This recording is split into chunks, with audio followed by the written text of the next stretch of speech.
भगवत गीता अर्जुन ने भी सुनी थी, भगवत गीता धृतराष्ट्र के सारथी संजय ने भी सुनी थी, और भगवत गीता संजय ने धृतराष्ट्र को भी सुनाई थी। वो सुन रहा था और बता भी रहा था।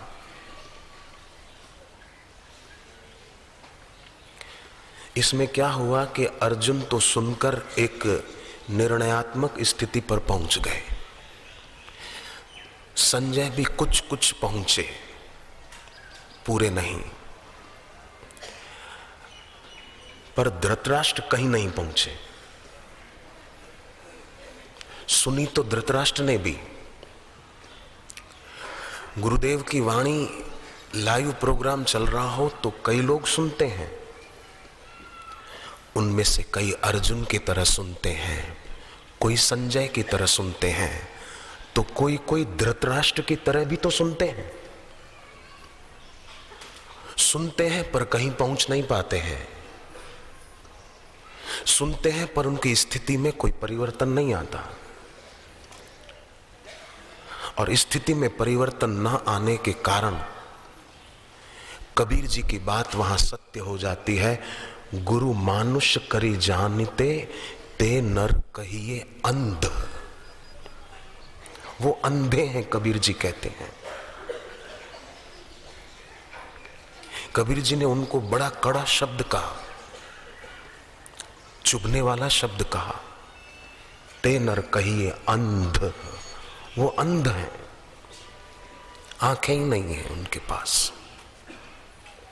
कैसा आश्चर्य है कि गुरुत्व को देखने वाली आंख न रही।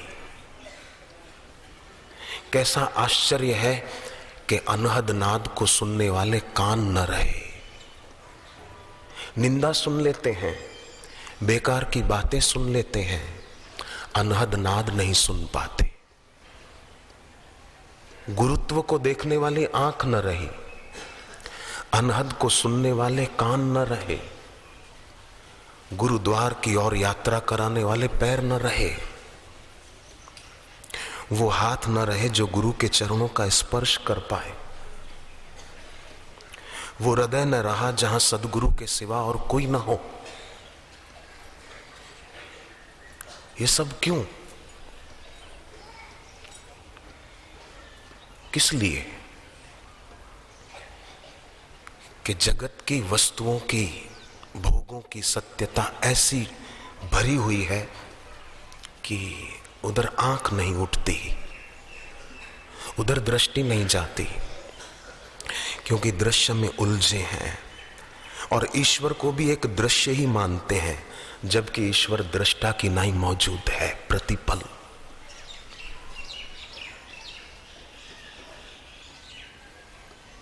योग वशिष्ठ में आता है, दृश्य को दृष्टा मान बैठे, दृष्टा को दृश्य मान बैठे।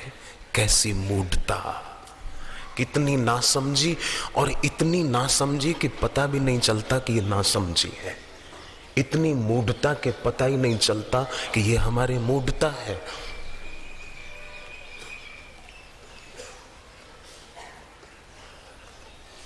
युक्ति युक्त जीवन शास्त्र में मना है। सदगुरु के सामने ऐसा करके बैठना, ये हमारे शास्त्र ना बोलते हैं। यूं करके गुरु के सामने न बैठना, गुरु के सामने पैर पे पैर चढ़ा के न बैठना। अभी भले बैठो, अभी जैसे भी बैठते हो बैठो, पर झुक कर तो नहीं, ऐसा उसका क्या बैठना। हरि ओम ओम ओम।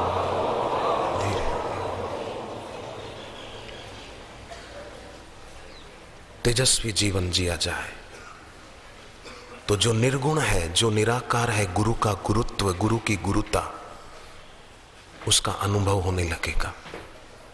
उसकी सुगंध बिखरेगी जीवन में। नहीं तो उधारी सुगंध ही लेते रहेंगे, परफ्यूम की लगाते रहेंगे, उधारी लेते रहो। मैंने बताया था पहले, मैं पहली बार जब अमेरिका जा रहा था तो मेरे पास एक आदमी आया, अमेरिका का ही था वो। मुझे कहा, एक परफ्यूम की शीशी लाया, एक बड़ी, मुझे आप अमेरिका जा रहे हो तो आप जरा ये लगा कर जाना, कहीं जाओ तो जरा ठीक रहेगा। मैंने उसको कहा कि मुझे ज़रूरत नहीं पड़ेगी, मुझे ज़रूरत नहीं है। मैंने कहा, बोले क्यों, अमेरिका जा रहे हो? मैंने कहा कि मेरे पास गुरुदेव के चरणों की सुगंध है, तेरी उधारी सुगंध की ज़रूरत नहीं पड़ेगी अमेरिका।